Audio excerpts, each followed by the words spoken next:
Coucou tout le monde! Aujourd'hui je vous fais une vidéo sur la clairvoyance parce que vous êtes nombreux à m'en parler et à me dire que vous ne savez pas vraiment ce que c'est ni comment la travailler. Donc du coup je me suis dit allez on se lance, je vais essayer d'expliquer ça sur une vidéo. Alors, que ce soit le troisième œil, comment j'ai entendu une fois la vision intérieure ou quelque chose comme ça, je sais plus trop, la clairvoyance, etc. Pour moi, c'est la même chose. Notre troisième œil sert à cette clairvoyance. C'est notre, c'est comme nos deux yeux là, c'est pour la vue physique. Notre troisième œil, c'est pour la vue subtile. Alors, au début, j'ai galéré, vraiment. J'ai mis beaucoup de temps à savoir comment repérer ce que c'est qu'une clairvoyance, à savoir si tout simplement j'étais clairvoyante, parce que quand j'ai commencé, j'ai lu beaucoup de bouquins, j'ai regardé beaucoup de vidéos. Alors j'entendais souvent parler de la clairvoyance, mais alors, une fois en pratique, on me disait bah, qu'est-ce que vous voyez? Bah je sais pas. C'était vraiment compliqué. Je me souviens que les premiers contacts, alors à l'époque j'étais en binôme avec mon ami Johan, et maintenant j'en rigole, mais alors au début je rigolais pas. Je forçais sur mes yeux, mes yeux physiques, je forçais, je me suis dit, allez je veux voir quelque chose, je veux voir quelque chose. Et je me souviens qu'en fait, quand je fixais un point face à moi, quand je fixais mon mur par exemple, j'arrivais à me créer des choses, je voyais des choses passer comme ça sous mes yeux. Je me suis dit, bah, ça doit être ça la clairvoyance alors. Mais non, c'est pas ça. Enfin, j'ai vraiment tout essayé pour essayer de savoir ce que c'était que cette clairvoyance. J'essayais de fermer les yeux et je me disais, allez, la première image qui passe, c'est ça. Donc je fermais les yeux, mais si par exemple j'avais, à l'époque j'étais nourrice, donc si j'avais lu un livre aux enfants avec un koala, je ferme les yeux, je vois le koala. Truc qui n'a rien à voir avec ce que je voulais faire à la base. Donc c'était pas ça non plus. Je me suis dit, c'est pas possible, comment ça se fait, comment ça arrive. Et en fait, c'est tout simplement au fur et à mesure que je me suis un peu exercée, etc., au ressenti, à travers les contacts, etc., que là, j'ai commencé en fait à me rendre compte que j'avais une image en tête, un peu comme un souvenir, mais un souvenir assez lointain. Et je me suis dit, ah mince, c'est peut-être ça alors.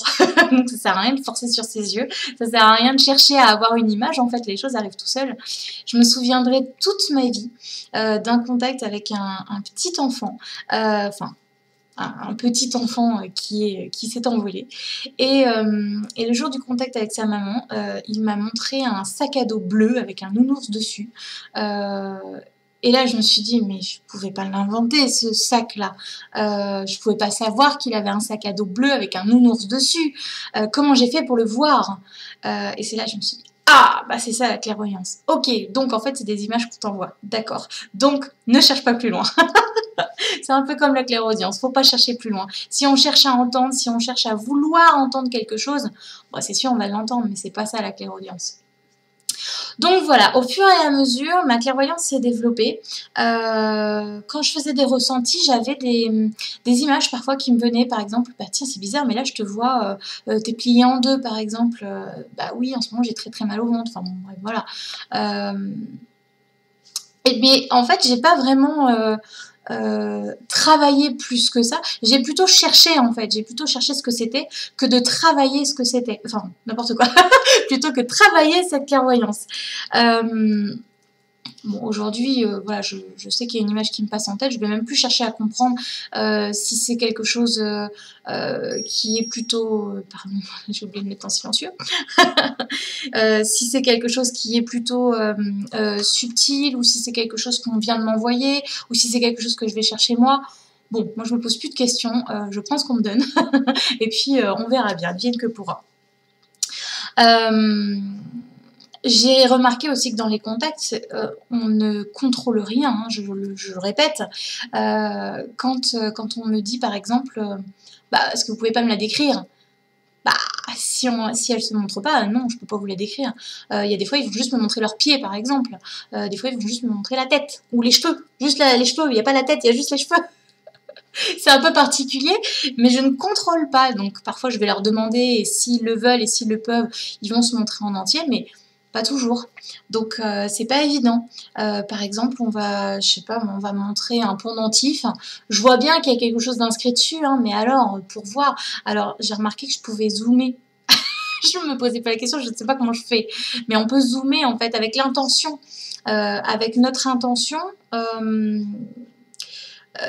c'est comme si on regarde quelque chose au loin et puis vous savez on va plisser les yeux pour voir un petit peu plus proche qu'on on va essayer de voir les détails. Bah là c'est un petit peu ça, c'est comme si on plisse notre troisième œil.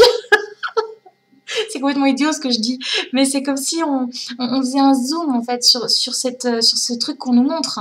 Donc bon, des fois ça va passer tellement vite qu'on n'a même pas le temps de zoomer. Et puis des fois, bon bah on va peut-être y voir qu'il y a des petites inscriptions, ou des fois on va voir peut-être une couleur, etc. Mais c'est pas systématique et encore une fois on contrôle pas. Sinon ce serait plus facile. Alors, on m'a demandé comment on fait pour ouvrir notre troisième œil. Déjà, pour moi, vraiment, il ne faut pas forcer les choses. Ça arrive quand on est prêt, quand on est apte à s'en servir, en fait, à savoir un petit peu ce que c'est, etc. C'est-à-dire que moi, au début, j'avais pas du tout la clairvoyance parce que je ne savais pas ce que c'est, et puis ni m'en servir d'ailleurs. Et au fur et à mesure, bon, bah, c'est arrivé. Quand je faisais des hypnoses, c'est pareil, ça a commencé à arriver, et plus je me suis entraînée à voir des choses dans l'astral, plus ça s'est développé. Mais l'ouverture du troisième œil, ça se fait vraiment quand c'est le bon moment. Pour moi, le troisième œil, c'est aussi l'intuition. C'est aussi d'aller chercher à l'intérieur de soi. C'est-à-dire que, par exemple, je vous donne un exemple un petit peu bateau, mais vous êtes dans une pièce et vous vous sentez pas très très bien. Vous vous dites, tiens, si ça se trouve, il y a quelqu'un. Allez, je fais travailler mon troisième œil pour le coup, mon intuition, mon clair ressenti, etc. Tout ce que vous voulez bien. De toute façon, ça va avec. Hein, c'est un lot, c'est un petit pack. et dites-vous là, qui est avec moi? Est-ce que c'est un homme? Est-ce que c'est une femme? Est-ce que c'est un enfant? Est-ce que c'est un ours? Est-ce que c'est un chien? Enfin, voilà, en fait, ça va être de se faire travailler tout simplement. L'ouverture, je suis en train de me parler en même temps. L'ouverture du troisième œil va se faire progressivement. Ils me disent, en fait, on enlève des voiles. C'est-à-dire que ça va pas se faire en un claquement de doigts. Je veux avoir la clairvoyance, donc hop, ça y est, je l'ai et je vois tout. Non, ça se fait vraiment au fur et à mesure. Ils me montrent ça, qu'ils envoient des... Oh, j'arrive plus à parler quand ils me parlent. Ils enlèvent des voiles de façon à ce que on y aille progressivement. Ils me disent qu'on a besoin de comprendre. Avant de pouvoir se servir de quelque chose, il faut bien le comprendre. C'est comme le magnétisme, il faut comprendre comment nous on fonctionne pour pouvoir s'en servir. Sinon, on risque de faire des bêtises. Et bien là, c'est un petit peu pareil.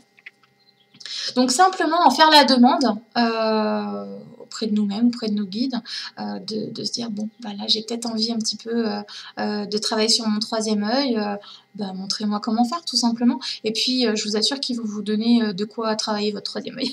Quand on demande, on reçoit, alors il faut faire attention à ce qu'on demande.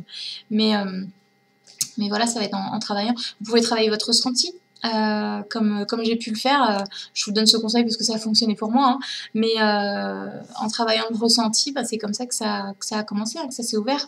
Donc la clairaudience aussi, hein, d'ailleurs, je parle que de la clairvoyance là, mais c'est pour tout pareil. Hein. Donc voilà, pour moi, il n'y a rien de mieux que de s'entraîner. Alors, pas forcément avec des contacts, parce que des contacts, je trouve que c'est trop... Enfin, on ne s'entraîne pas avec des contacts. Il faut pas déranger nos proches juste pour s'entraîner. Par contre, un ressenti sur une personne encore incarnée, pas décédée, parce que sinon ça s'appelle un contact, ça peut nous permettre de comprendre beaucoup de choses sur notre façon de recevoir les informations, notre façon de canaliser, etc. Je crois que j'en ai déjà parlé dans une vidéo, mais voilà, je trouve ça assez intéressant de pouvoir s'exercer comme ça sur quelqu'un, alors si possible qu'on ne connaît pas, c'est beaucoup plus facile en plus, quand on ne connaît vraiment rien et qu'on part de zéro, c'est beaucoup plus facile que de faire un ressenti sur quelqu'un qu'on connaît déjà, parce qu'alors là il y a le mental, mais on s'en sort plus. J'avais aussi, dans mes débuts, je voyais beaucoup de silhouettes, mais comment je peux expliquer? C'était que le contour en fait de la silhouette que je pouvais voir qui passait comme ça devant mes yeux. Donc des fois je me disais tiens, c'est peut-être ça la clairvoyance, c'est peut-être ça. Ah bah non, il est parti. J'ai pas le temps de voir. Alors maintenant je vois, enfin maintenant c'est un peu plus brumeux on va dire. Je vois des gens se déplacer un petit peu autour de moi. C'est pas encore très très net, mais plus ça va et plus j'arrive à repérer quand quelqu'un passe devant moi ou enfin, quand un défunt passe devant moi. Et voilà. Mais je pense vraiment que c'est avec, avec l'entraînement, avec la confiance en soi, parce que sans confiance en soi, eh ben, on n'arrive à rien. Oui, c'est moi qui dis ça. Si mes amis entendaient, elles me tireraient les oreilles. Mais c'est vrai, c'est pas une blague. Sans la confiance en soi, on va pas très très loin. Et il n'y a pas pour la clairvoyance, hein, c'est pour tout pareil comme ça. Hein. Donc voilà. Qu'est-ce que j'ai d'autre à vous dire pour la clairvoyance? J'ai pas grand chose parce qu'en fait ça vient vraiment de soi, hein, de si on a réellement envie de la travailler, puis de la façon dont on va se tester finalement. Mais les choses se font naturellement en fait. Parfois même on demande rien, hein, on demande même pas à avoir la clairvoyance, puis pouf ça arrive. Hein. Donc le mieux c'est de se laisser porter, de faire des demandes quand on en a vraiment envie, et puis surtout d'être patient parce que c'est pas parce qu'on demande qu'on va le recevoir tout de suite. Parfois ça peut prendre du temps à arriver, mais c'est normal, c'est parce qu'on a besoin de ce temps-là. Donc voilà, il faut juste être patient avec nous-mêmes et puis ne pas hésiter à se tester pour se découvrir. Voilà, je pense que je vous ai tout dit. Ouais, y a vraiment pas... Je suis en train de me dire si moi, il y a 3 ans, je regardais cette vidéo, est-ce qu'elle m'aurait servi à quelque chose? Mais en fait, je ne vois pas comment expliquer d'autres les choses et quoi vous donner d'autres comme outils, parce que, à part le fait de se tester et de se faire confiance, bon, on me dit, t'as tout dit. Bon, bah voilà. Voilà, ça c'est fait. Sur ce, prenez soin de vous, et puis à très vite pour d'autres vidéos.